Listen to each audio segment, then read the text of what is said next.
Thank you all very much for coming to participate in candidates' question time for community and welfare officer candidates.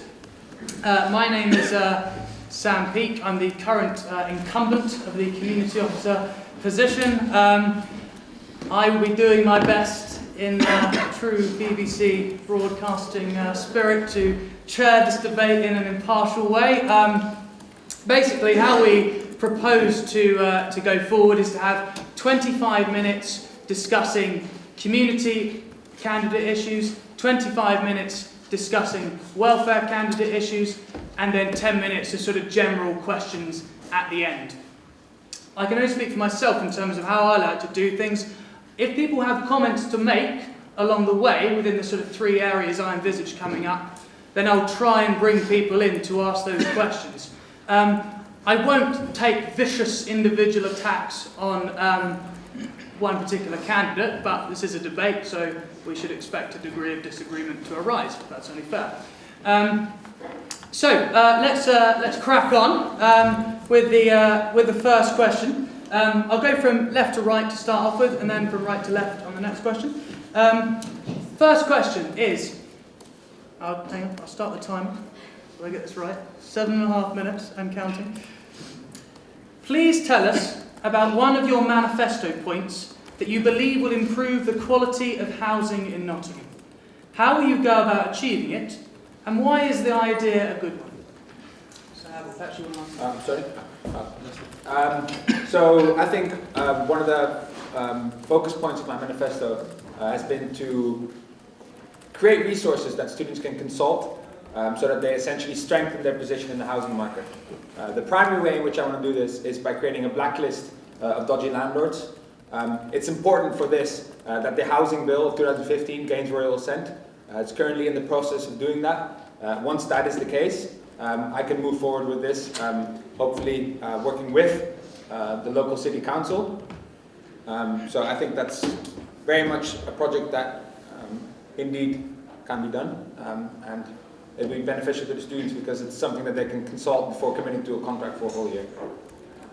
Thank you. Dina.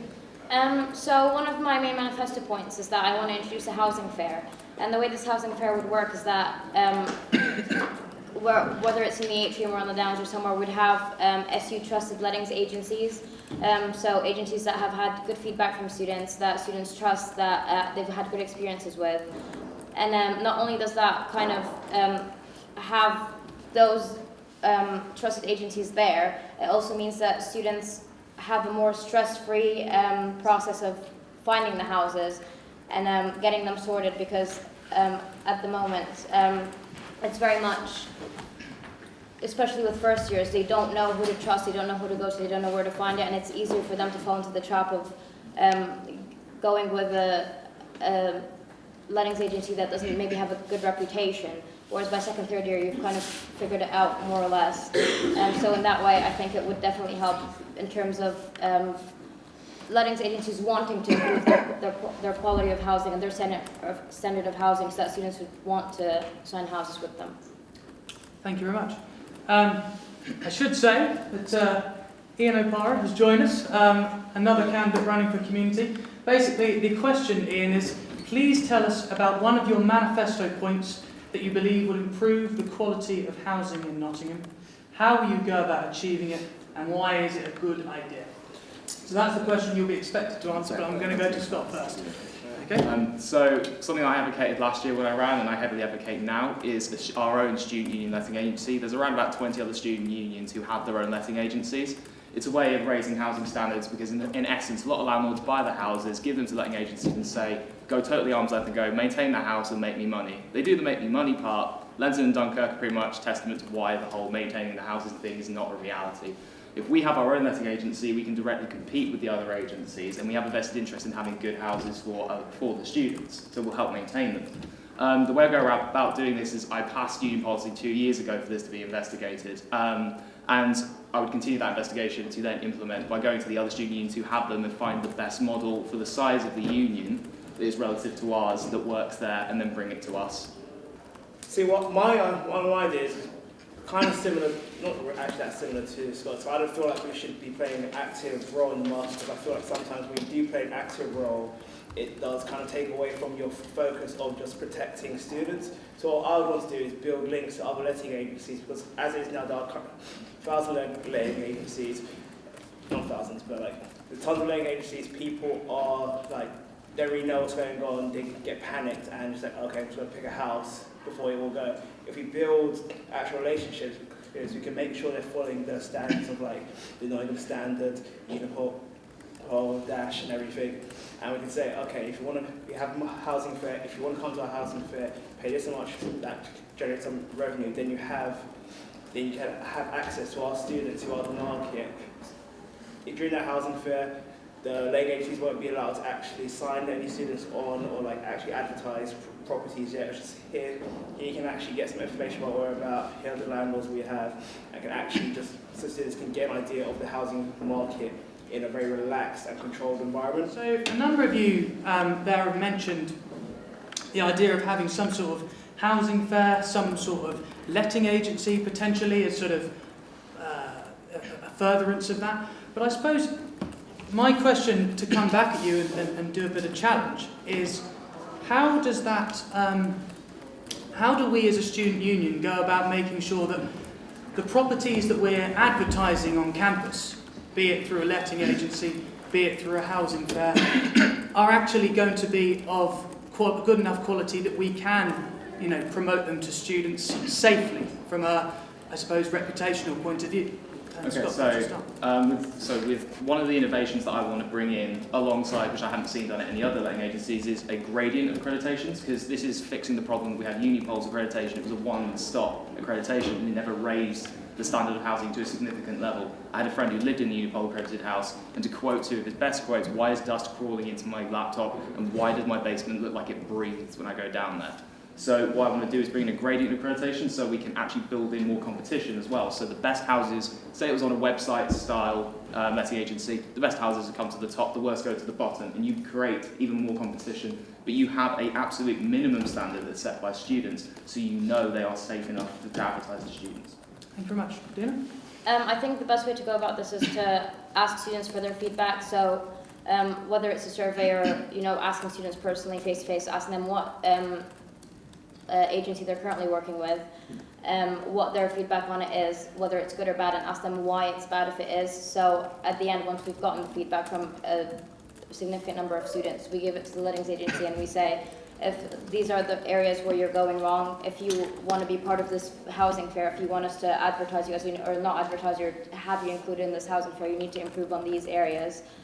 Because at the end of the day, if you're a student setting agency, you're representing what students want, and students are the ones living in them. So based on their feedback, you either choose them to be included in the fair or you don't. And because they're not, if a lettings agency, for example, has a bad reputation and they're not included in the fair, it'll hurt their kind of the amount of houses they're letting. So that they'll want to improve their standards to keep up with the other agencies. Well, when you advocate for like anyone saying, oh, we're going to help them, you are taking on some sort of risk anyway, but that's inescapable. So the thing I want to do is like increasing accountability by taking things.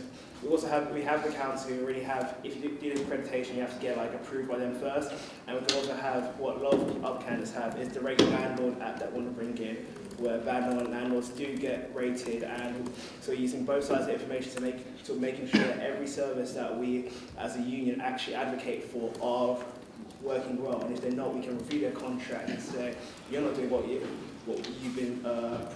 promising, we're still giving you access to students, we will take that away from you if you do not keep up the levels.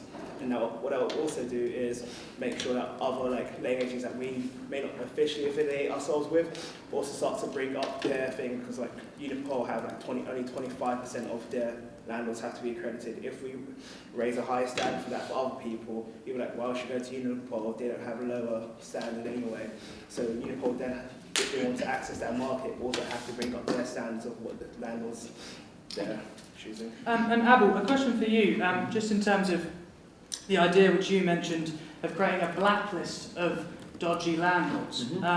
You alluded to it in your initial statement, but currently the legal authority to do this is still awaiting parliamentary assent, Yes. basically.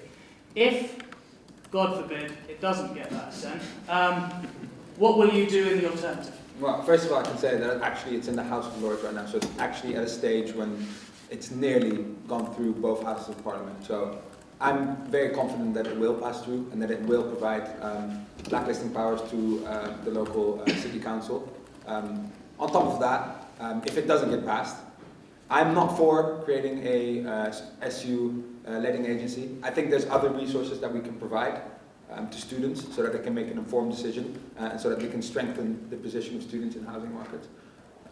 The way I want to do this is something that Ian already alluded to, and I echo his ideas regarding a Rate My Landlord app. This would be something where students can submit their opinions online about properties, agencies, and landlords themselves. Again, this is something that students can consult before they commit to a contract for a whole year, which I think is very much a good idea. Interesting stuff, thank you very much. Right. Question 2.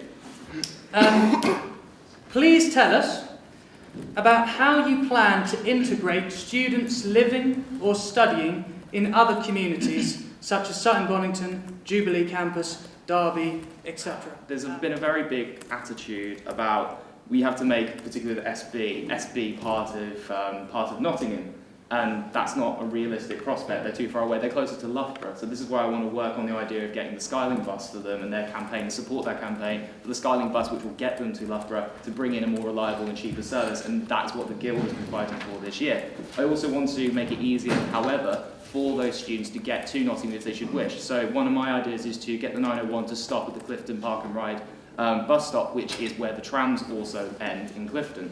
And that would really help also disabled students who have access issues coming all the way onto campus, having to change buses. The trams are much more accessible. And in addition to that, it's about also providing more transport for those students living in Kegworth. I want to bring in a Kegworth midday loop, because at the moment they only have one hopper bus that runs into Kegworth in the morning, one at night, which sucks because it takes quite a while to get between the two places walking or cycling. So I'd like to have, a bus so people can sleep in and then come in, and those people who have morning lectures can then go home. For me, integration is more about keeping people on other campuses still in the loop about what's going on at university. So, especially with Sutton Bonington, there's kind of a sense of belonging with Sutton Bonington before the actual university itself. In terms of integrating them with uni park activities and society things like that, a lot of them are very much opposed to that. There's a let SB be SB kind of idea that they have. So it's important to approach it in a way that they don't feel like they're being forced to, to go to Uni Park and do what Uni Park is doing, because what works on SB doesn't necessarily work on Uni Park and vice versa, and the same for Derby. So one of my points is that I want to work closer with the JCRs. So there are JCRs on SB, there are JCRs on Jubilee. And once you're working closer with the representative body of the halls, it means those freshers, when they're, speaking to their JCR representatives, if they're talking about, how do I get support for this, how do I get help for this, they know what direction to point them in, they know how to, relay the information coming from Unipark that for us would be easy to access, for them would be a bit more difficult. And in that way, they choose how much they actually want to integrate with other campuses, but also they're informed about how to do it. So that's, for me, that's kind of the way that I want to do it, and see what they actually want, instead of assuming what they would want or how much integration they'd want to have. Yeah, so especially with SB, when I went over there, when I talked to some of the people there, I definitely think they value their autonomy there.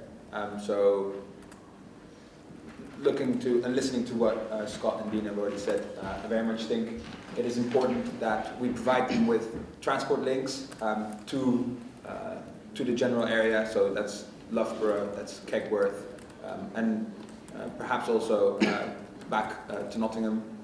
But I would push more for them to have their links towards Loughborough and towards Kegworth, and perhaps looking at things like a concessionary fare for students travelling to Kegworth. Then regarding integration, what my manifesto is also focused on is looking at how we can increase connectivity, especially with the internet. I think with all the halls, whether that's here on University Park or in Sutton Bonington, the current internet speed is very, very low at about 4 megabytes per second, or per minute, I think. But the national average is 22.8, and so whether that's per second or per minute, it's well below the national average, and that's something that I think when sales contracts get renegotiated on a quarterly basis, I see a role for estates to step in there and to do something about that. Everyone's talked about kind of links to Loughborough. That's also one of my manifesto points, so I'll probably bring in something a bit more. The union's currently on having its project transformed. This was going to be a manifesto, but it's been not that many people knew it was. So the union's having this £40 million project where they're creating hubs on a lot of these different places, so people have easy access, like the whole IT revamping. People can have easy access to different things on schools. A lot of people put their manifestos as create hubs in places, any place. If they're creating these hubs already, I'd say why not utilise the resources that are going to be there and have an actual SU presence that people can have better access to SU services. Because one of the massive things for people like Derby or South Wellington is that they're not going to come here anyway. We need to stop always being like, oh, come to us, we're really welcome. It's like, no, we'll actually take the effort to go to you. And that's what I also want to do with when I want to improve the training of JCRs and stuff, is that I actually want to increase collaboration between the different courses that are running like inter-hall events, and people actually feel like the university itself is a community, not just these separate hubs of places. So there's kind of this broad thing that's going around everywhere. We are like the umbrella, kind of like going over everyone, and everyone is part of the University of Nottingham Student Union. Right, so I guess one question was around the sort of financial feasibility of increasing the transport provision, be it to places like Loughborough or from SB campus or from this campus to the Derby campus. And another question was about how do we get more students at University Park to experience what life is like in these other campuses. So perhaps we start along this end and go back along, and I'm going to keep it to less than a minute. I'm going to be fastidious with my timekeeping. As Sam has made very clear to me over many meetings, the university does not want to increase hopper buses. That's why I did not say increase our bus service on my thing. I said improve it, because what happens is there's a lot of different timings between the MPT and the people on placements. So reworking the timetable to make sure that the hopper buses that are currently being used are served for people when they actually need it. And then actually also giving the student discount on the bus that goes to I think it's a Red Arrow that goes to Derby. It's currently £7 to £8, and that is way too expensive for a daily expense. Thank you very much. To add on what Ian said, I think the current position very much seems to be that the Red Arrow is the way forward. It'll be difficult because it's not very known whether students in Derby actually appreciate the service that much. So we'll have to look actively into how we can communicate with them and see whether this is something that they're actually happy with or whether other options have to be explored. But I think before we go and change all the hopper buses, this option needs to be explored, and then we can move on from there. So I personally don't have a point on my manifesto for the Derby hopper buses. That doesn't mean that I'm not aware of the problem. It doesn't mean that I don't want to fix it. But I am aware it's a very difficult thing to get done. And instead of limiting it to the hopper buses, I would rather negotiate with the university and see what the options actually are. So instead of putting it on my manifesto and saying I'm going to have more hopper buses, which I know has been being pushed for year after year and it's not happening, I'd rather negotiate with the university and see what they would actually suggest. So it's definitely something that I want to work on, but it's more of seeing what's more feasible. And I know that it's kind of assumed if you're a community officer, part of your role is to improve transport and make sure that it's accessible to everyone and everyone's happy with it, more or less.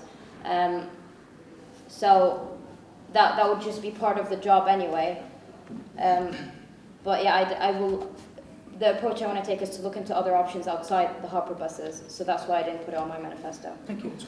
So on Abel's point about the Red Arrow, and there's also the Indigo, and there's other buses that could run students to Derby, I'm very much against the idea of having hopper buses that are free for all students except Derby students. I don't like the idea of outsourcing the hopper bus to like the big red one. As much as I understand the thought process that takes you there to improve the service.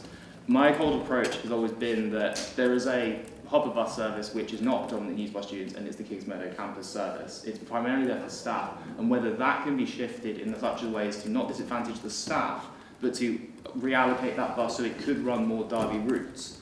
So a more direct service, direct to KMC, because obviously it goes to Kingsmeadow campus, it goes to Jubilee, it comes back, and that's quite a long loop. If there are ways we could work that, I'd really want to investigate that thoroughly, because the university's attitude is do more with what you've got, and that has been their consistent line on this for such a long time, and that's exactly what I want to do, is look at what we can do with the existing. I don't like the idea of outsourcing the Derby hoppers to those students, and it's really important to note that there is actually money available for this, but it's not from the university perspective. There is a legal duty for the Derby Teaching Hospitals NHS Foundation Trust to transport students.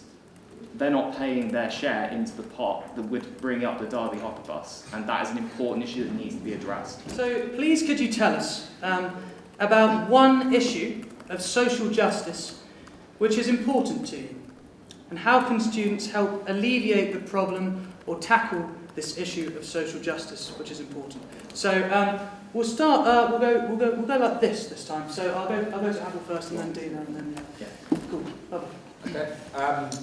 So I think if I do get into office, what I would very much like to do is continue the fight on the living wage. I very much look up to Scott for the work he's currently doing with that, and the steps that he's put in place to make sure that that is actually advanced and goes forward. Yeah, that's something that I'd very much like to continue. I think it's fair that more people get paid a wage in which they can live on, and that rises with inflation or above inflation even. So yeah, that's something that I think is very much important. Thank you very much. Dina. Right, so I know you've been working on increasing the living wage already, and that's something that I'd want to continue doing. Other than that, in terms of students themselves, I know that prices for halls are going up next year by 2.5%. And I know that this is kind of an ongoing thing, and I think I've spoken to a few students who live in halls now, and they've said if prices for halls were any more expensive than they are now, I would not be able to afford to come to this university. In that sense, you're losing a certain diversity in the student body, and you're making education available, obviously not directly because it's not the tuition fees, it's more the halls, but that's kind of is part of it. You're making it available to students who can't afford it, and obviously grants are being cut now, it's getting more difficult to afford university. I understand that these prices are for maintenance costs for, catered halls and kitchens and whatnot, but the university does make a lot of money every year. In terms of their reputation, and the university very much prides itself on being a global university, and you have to have a percentage of diversity that you accept into university every year. Raising prices will put off those people from coming here, which means that the university's reputation will go down, which in turn will affect the student recruitment. So that's something that I want to make sure doesn't happen in the future.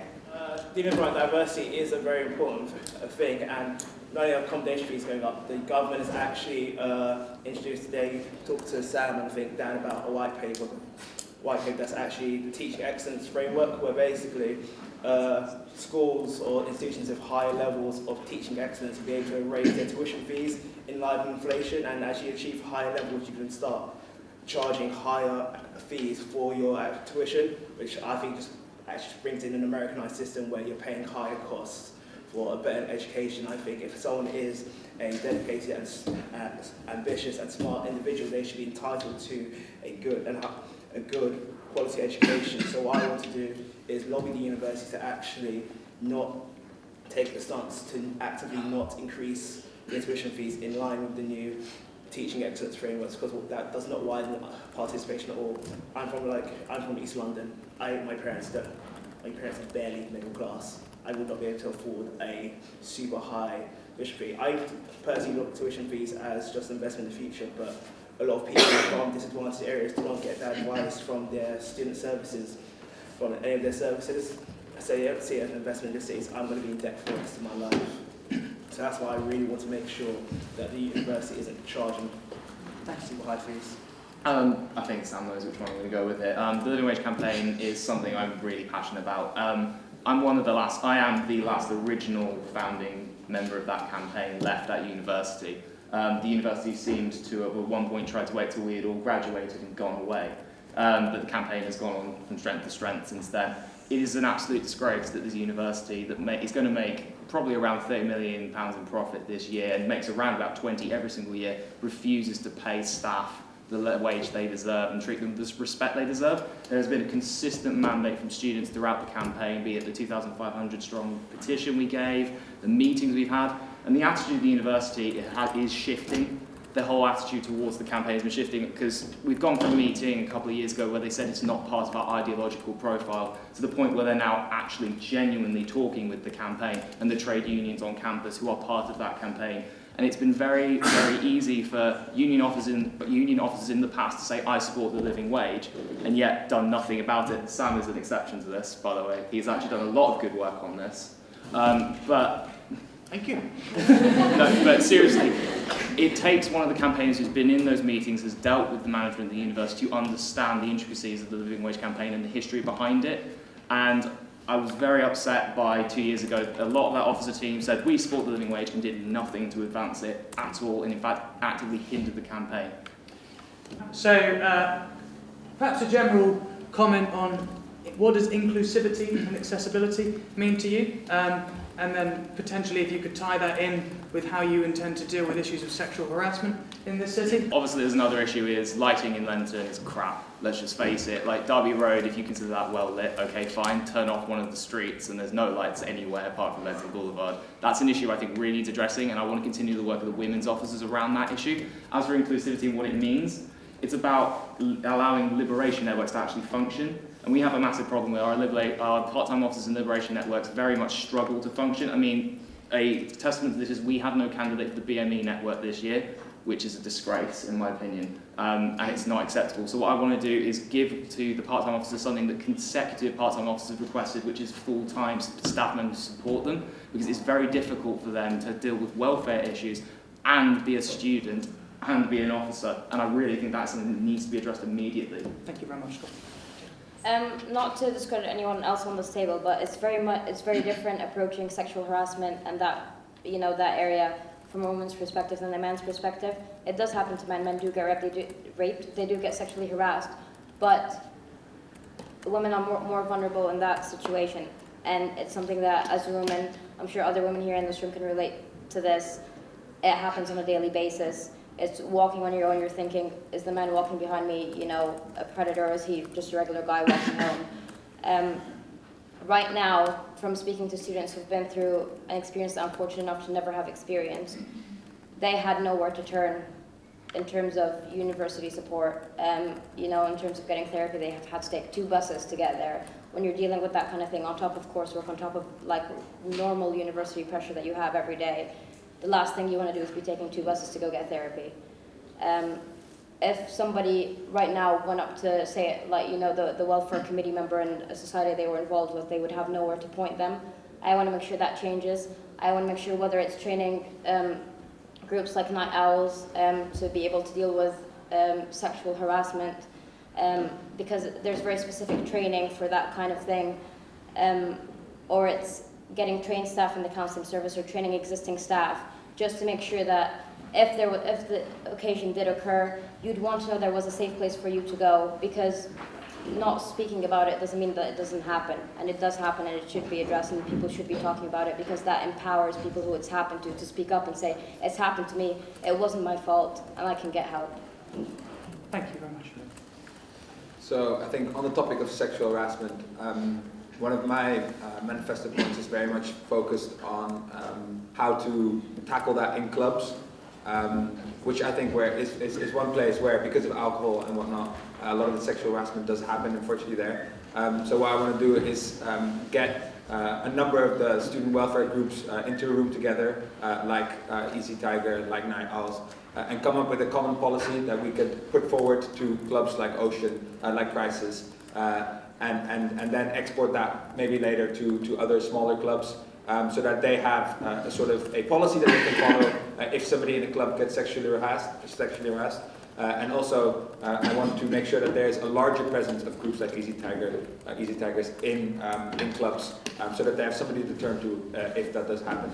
On the topic of inclusivity, of course this is important, and this goes back to how satellite campuses are included, and how people, minority groups are included, and how people who suffer from gender issues are included. All of these are very much relevant, and I'll be looking forward to working with welfare groups on topics like this.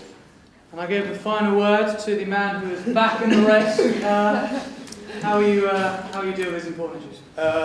So one of my really important manifesto issues to me is working with the leadership of these to actually get security, like nightclub security staff training on how to deal with sexual harassment. Over the years, like security staff have got increased training on how to deal with stuff, but still sexual harassment is something that kind of just falls beneath like the cracks, and I want to make sure there's actually good training on how to do that. I want to make Nottingham Night Owls an official student-run and actually funded service such as Nightline. And I also want to increase CCTV provision on the main roads like Glenton Boulevard, Radford Boulevard, because apparently there is actually none if you can see. And coming from London is a massive thing in crime prevention if you can actually have CCTV and signposts that is there. As for inclusivity, I think that's something that's really important is to make sure by being inclusive, it's not painting everyone under the same brush. What it is actually listening to the specific needs and voices of everyone. So what I really want to do is empower all the networks by giving them better training and actually having them talk to them about their issues, how you as a community officer can support them.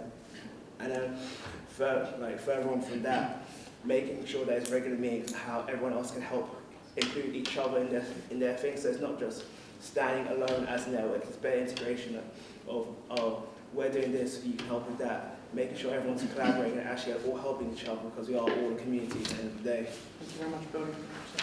Right, thank you all very much for listening. Our candidates will be returning later to face some more audience questions, but for now I'm going to hand over to the welfare candidates and to our welfare officer.